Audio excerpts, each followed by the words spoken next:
What's up, y'all? Thanks for joining the Travel Tales and Talk podcast with Derek and Makayla. I'm Derek. I'm Makayla. Thanks for listening and enjoy the show. What's up, y'all? I'm Derek. I'm Makayla. And thank you once again for joining us on our adventure in Spain, Ronda, to parts unknown. So it's pretty accurate. So, baby, where are we headed next? We are headed to the Caminito del Rey. Ooh. For those who don't know, it's another hike for us. A dangerous hike. One of the most dangerous hikes in the world. Oh, yes. So this piece of hikeage, I'm sorry. Oh, my goodness. I don't hike, so I don't know what the proper terminology is, but it is about it's an 8-kilometer path, which is about 5 miles. And it was once considered the most dangerous path in the world because it began to decay. They laid down these foundations in like the 1900s, and over time it decayed and they didn't use it. And then people would sneak in and people died trying to hike this trail. Well, what Derek forgot to mention and add context to this hike is that these are paths not really carved, but fixed to the sides of cliffs. Mm-hmm. They are about 328 feet in the air. They're suspended. 100 meters. And there's even a suspension bridge that goes in between some of these paths. So it's an interesting hike. Right. On the sides of cliffs. The path was created so the workers at the hydroelectric plant could transport goods and materials to maintain the plant and to feed themselves, to have food and things of that nature in stock. So, because they usually go and stay for weeks at a time because they were there to work. So we decided to make this hike. Not just a hike, but a family hike. So we had London Rose with us, the 11-year-old. 11-year-old. And this is not a quick hike. This is a 3 to 4 hour hike, which is going to be fun. So when we arrive in the check-in, right? Mm-hmm. And you get a hairnet, a helmet, and a radio. With earphones. Yeah. And there are like 3 different options. The first option is you can have a guided tour in Spanish or a guided tour in English, or you can take the tour by yourself, unguided. I think we should have done the unguided tour. That way we could have took our time. Yeah. Originally, I booked this excursion, and let me say this right now. If you're thinking about going to the Caminito del Rey, you will have to book this tour about 2 months in advance. So they release tickets 2 months in advance, and I recommend you try to snag one of those tickets because they only allow so many people a day. I think maybe 1,000 a day or something like that. Something like that. And then tickets are limited anyway from the beginning. Yeah, they're limited, and they release them in 2 months increments, and so you got to check the calendar. And the day ours went live, I snagged them and thought, you know what? Let's get the tour guide so we can kind of learn about this path and the walk, et cetera, et cetera. And I booked this darn tour guide. He was amazing, don't get me wrong. But this man was not with the whole pausing to take no pictures. He's like, nope. Come on. Nope. You're leaving. The group is leaving you. Speed up. And so I found myself in the back of the group often with another woman. This other woman, she was with her husband, and she had the same idea that I thought. But when she booked her ticket like 2 weeks prior to our trip, and she had to get what was left, and what was left was the tour guide. She wanted to do the non-tour, the unguided, so she can take all of her pictures, at leisure as well. So I did enjoy the guided tour, but it did seem like he was pushing us along. Oh yeah, it was like you got 2 seconds, maybe 3 seconds. Hey, this is that. All right, let's move. Yeah, and what you don't realize, like when you're up there on those cliffs, the view is beautiful. It's so beautiful. Yeah. And we really, like, you could easily spend like a half a day, yeah, or in Derek's case, all day up there, just looking at the views. Because just imagine walking along the Grand Canyon, like being down on the side of the Grand Canyon. Yeah, on the side. Not on top, but on the side inside the canyon. Yeah, so you can look down over the edge and see, you know, the water below you and everything, and it's breathtaking. Yeah, I think with the guided tour, we could have had lunch in that rest area. Oh, yeah. Well, the unguided tour, we could have had lunch in that rest area instead of blowing right through. Oh, yeah. I think he gave us like a 5-minute water break.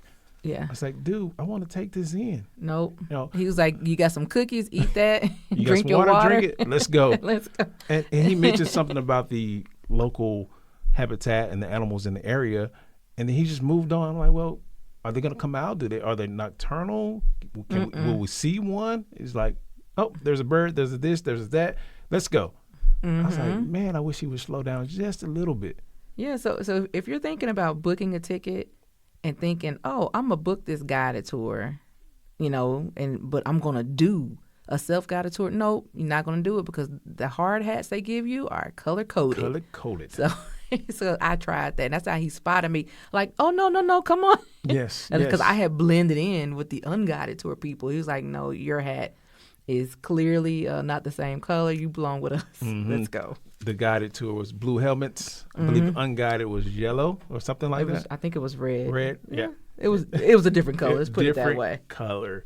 And this is where my beautiful wife and her Instagram moments. She's taking pictures of every cliff, every rock. Hey, London Rose, Derek, stand here. Now lean over the edge. I'm like, lean over the edge? You know good and well. Don't do me like that. Hold on to the rail and lean over. I want to get the mountain. Say that. I'm like, no, I'm not doing that. That's a long fall. You're not finna throw me under nobody's bus. You better get out of here with them shenanigans. Once again, I have photographic evidence. No, but they were spectacular pictures. I was like, you better not do me. Spectacular views. No, it's once in a lifetime. If you got to do it. If you're in that part of Spain, you got to take that tour. You got to make that walk. And it might sound crazy. It may sound dangerous. I know we mentioned that it was once the most dangerous path in the world, but they've renovated it to where it's as safe as it can be. Yeah, and it was only the most dangerous hike path in the world, only because, you know, when they shut down that area, and because, you know, the path needed to be repaired, and people were sneaking in, they were climbing over the fences, going through the fences to get on these cliff paths. Yeah. That weren't stable, and they were falling off. And that's why it was dangerous. Yeah. It's not, you know, like now they built new, like the government actually came in. The government said, hey, we're losing too many citizens to this.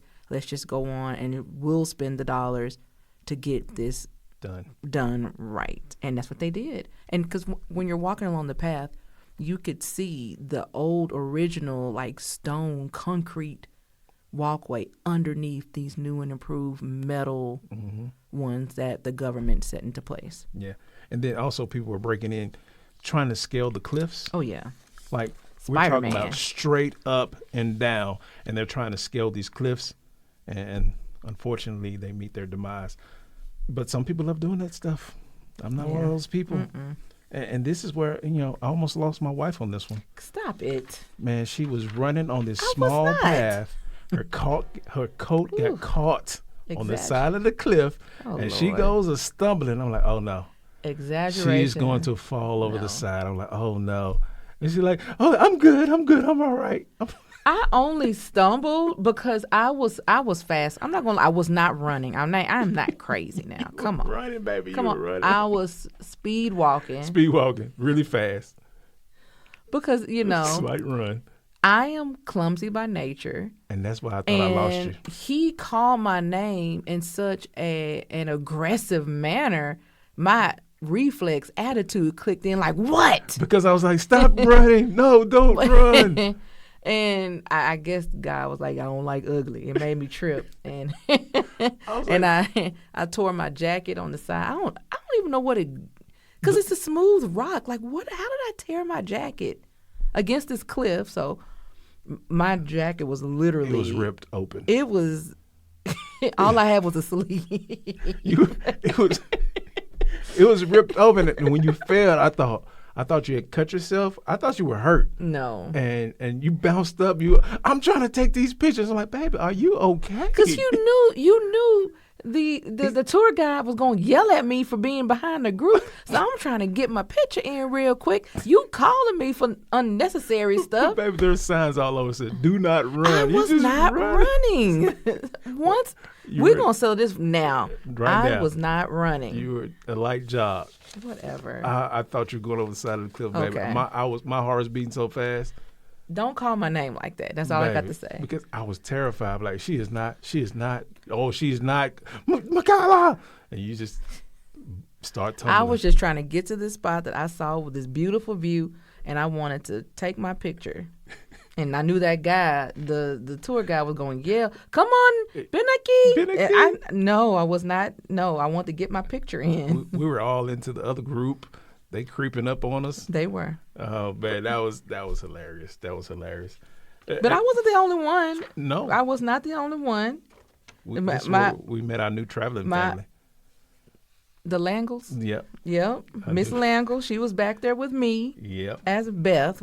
Okay, let's rewind. So in our group, like I mentioned, there was this couple that got their tickets late, so they had to get what was left, which was our tour guide, and they were Beth and Hank.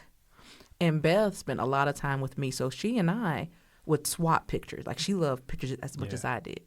So, I do rather. And so she would take pictures, and if I took a beautiful picture, and she was in it, we would airdrop it to each other and everything like that. So Beth was back there too, getting her shots in, collecting her memories as well. But Derek would like to take a moment to tell you a little bit about the Langles. I just can't stop laughing because you almost fell off the side of a cliff, baby. I'm so sorry. But the Langles, though, we met them standing in line, and we started to talk. We sparked up a conversation. We come to find out that I think Beth and Hank both lived in Kentucky. Beth graduated from UK, and they're retired school teachers touring Europe, Spain, and Portugal, to be exact. So let me interject. So how they stood out to us, okay, because, we're here in Spain, and even though, like, when we're on these tours, it's not often that we see another American. So it's like, hey, it's almost like seeing a family member. Because, like, hey, you're from my country. Yeah. Because we were in line, and there were a lot of people from different parts of Spain, Germany, there Italy, were a lot of France. Frenchmen there in our group, a lot. And then it was Beth and Hank and us. We were the only ones from the United States. Yeah. So we naturally gravitated towards each other and linked up. So yeah, we just sparked a conversation like that. And they spent some time in Lexington. We currently live in Lexington.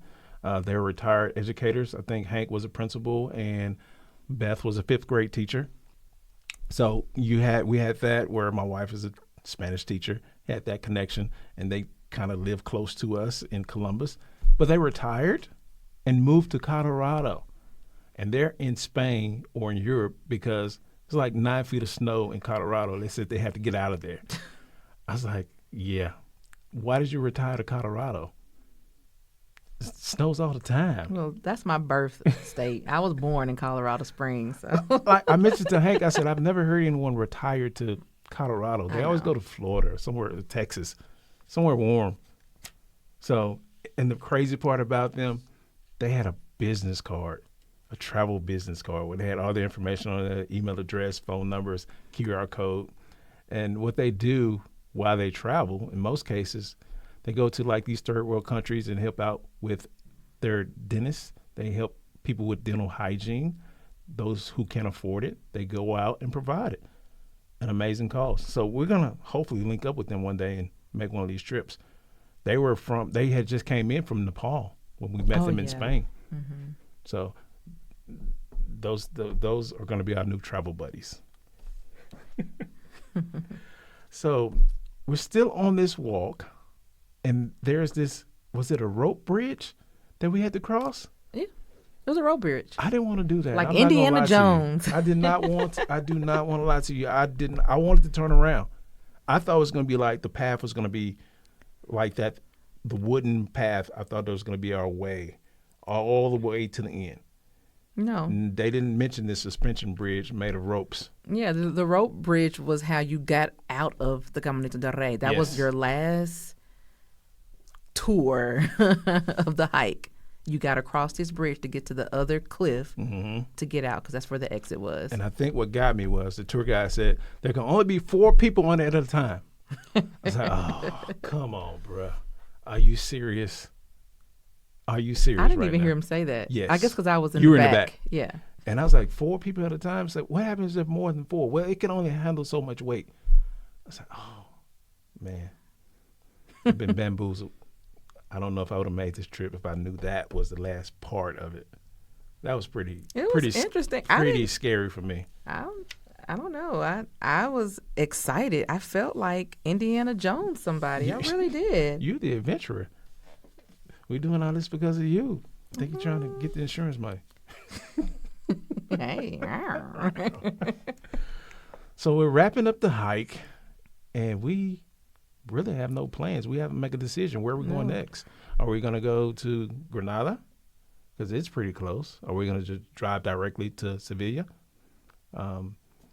So Yeah. what did we decide to do, honey? This part of our trip, I had no plan. There was no plan. There was no plan for the Ronda day. There was no plan for after Caminito del Rey. And I just remember on that little break, our little water break, looking at my phone thinking, hey, where are we going next? And clocking locations. And I thought about Granada, which is another city in Andalusia. I wanted to see the Alhambra there, this beautiful, just another beautiful Moorish, building that, we learned about in Spanish class. And then the other thought was Malaga, because, when we landed in Spain, we went and we saw Guernica in Madrid, which is that huge Pablo Picasso painting. And it got me thinking, Picasso has a childhood home in Malaga that is now a museum. And I thought, well, why not? We could take London Rose there. She's learning about Picasso in school. She just saw Guernica. Why not?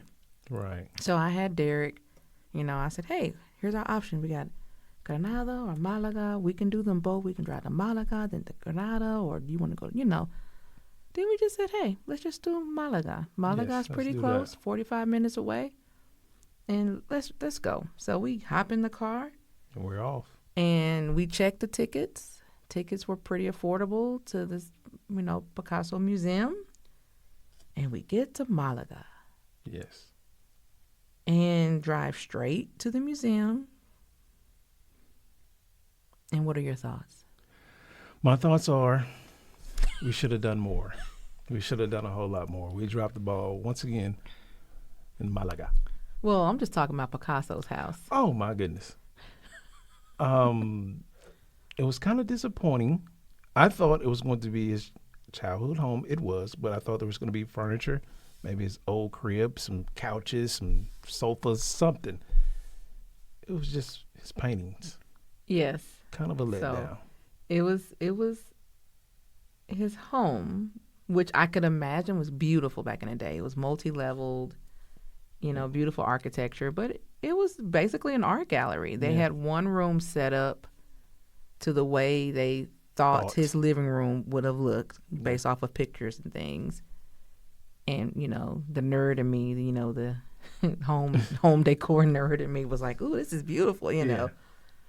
But after that, it was just like, back to reading about the paintings. And not to say that, that wasn't exciting. It's just that when you're expecting this, but you get this, it's like, oh. Yeah. I wish I had did a little bit more research, and maybe we could have just drove straight to Granada. I thought it was going to be something like Graceland. Yes, exactly. Yeah. But it wasn't. And, my family didn't want to eat or do anything there. It was just like, oh, let's I'm tired. No. I'm tired. We just did a hike and then we drove all this way to go see these paintings. let's just go to Sevilla. I don't feel like driving to Granada. And so I'm looking at the GPS and I'm seeing, you know how you look at the map, you can kind of see when there's a water off. I'm like, wait a minute, are we by the beach?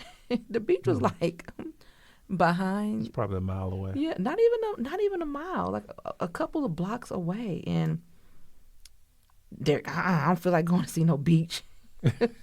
Let's get on the road. I don't really do beach, baby. I would have liked to just went just and seen just seen it. Just say, hey, we went to Malaga and we went to the beach. Saw you the know, beach.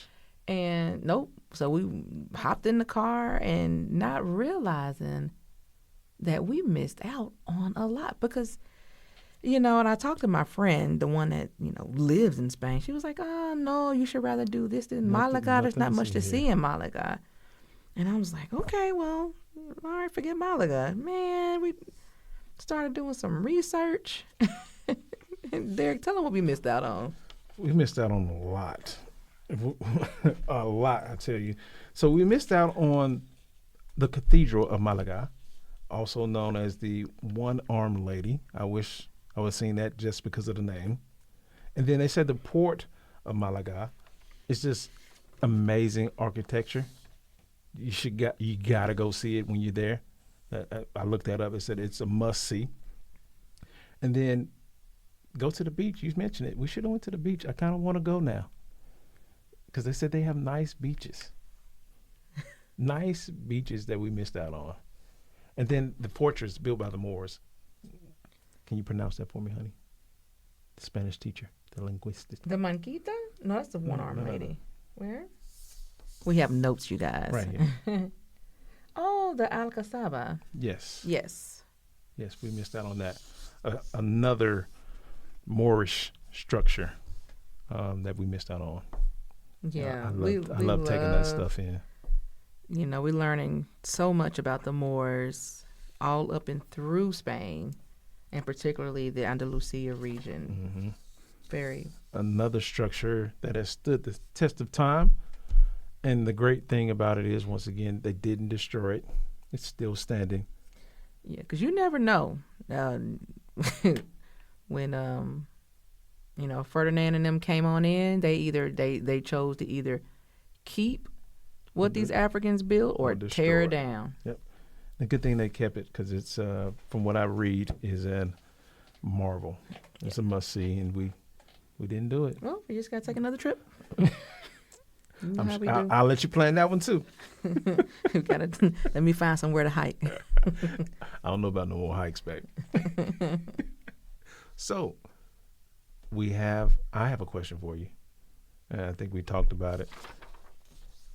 So what is it that you wish you would have known before you arrived in both locations that we visited on that day? Well, for the Caminito del Rey, I wish I had brought snacks and things. I did get a little hungry and I was thirsty. Mm-hmm. I wish I had done that. And I felt like I did a pretty good job with the shoes I had on. I wasn't uncomfortable. But that for me, that's pretty much it. I wish I had brought more provisions. What about you? For me, on the hike, I wish I had better shoes. It's a rocky surface. Once you get off the walkway, there are rocky surfaces, and my ankle would turn a little bit. I do have ankle issues, Achilles tendon issues. So that did cause a problem later on in the day. And then the next thing, headphones. Oh, yeah, I forgot. The headphones the headphones they gave us for those radios were trash. They were like Dollar Tree headphones. I wish I would have knew, because one side didn't work, or it'll go out and it's all scratchy. Yeah. I wish I had better headphones. That would have been a better experience for the guided tour. I would have even preferred to bring the earphones that I save, you know, the ones you get from your flights. Those were better. Yep. And because they all use the aux cord. Yep. So, yeah. Yep. I would have brought better headphones if I would have knew that. And then we just spoke about Malaga. I just wish we would have spent the night.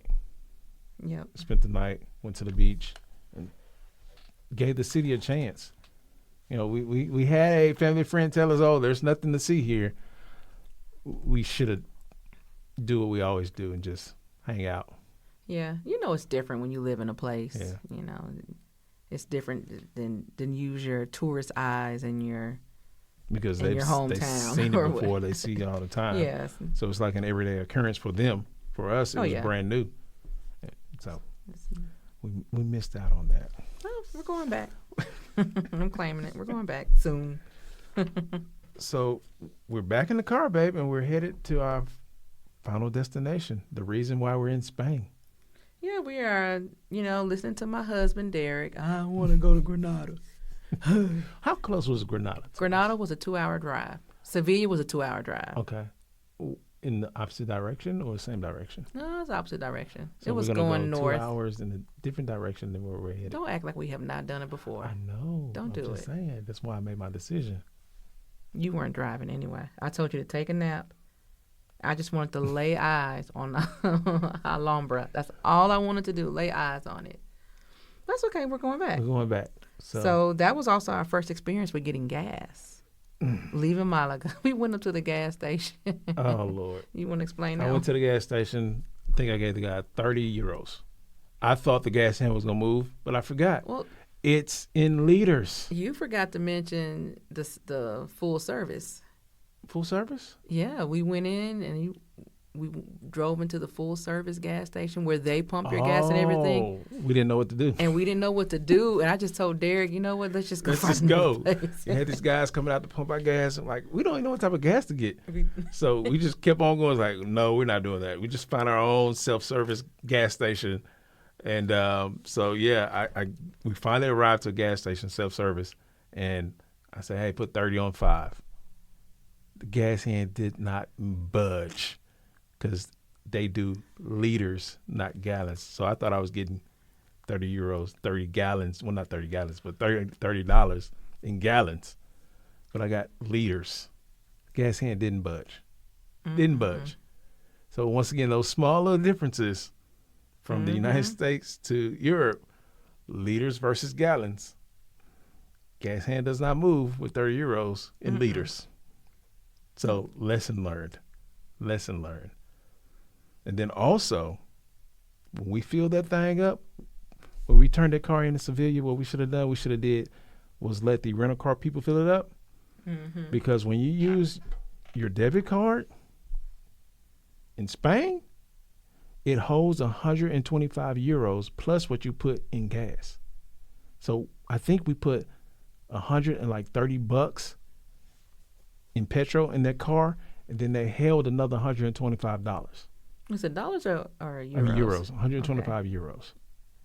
And when I saw that on my bank statement, I almost lost my mind. I thought someone had used my card after I left.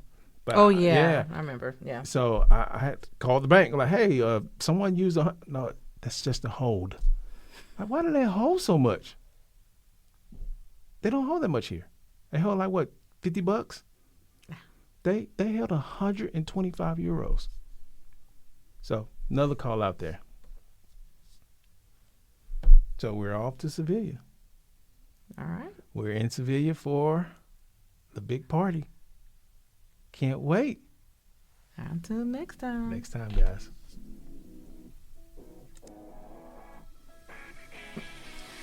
Ooh, if you made it this far, you are the true champion.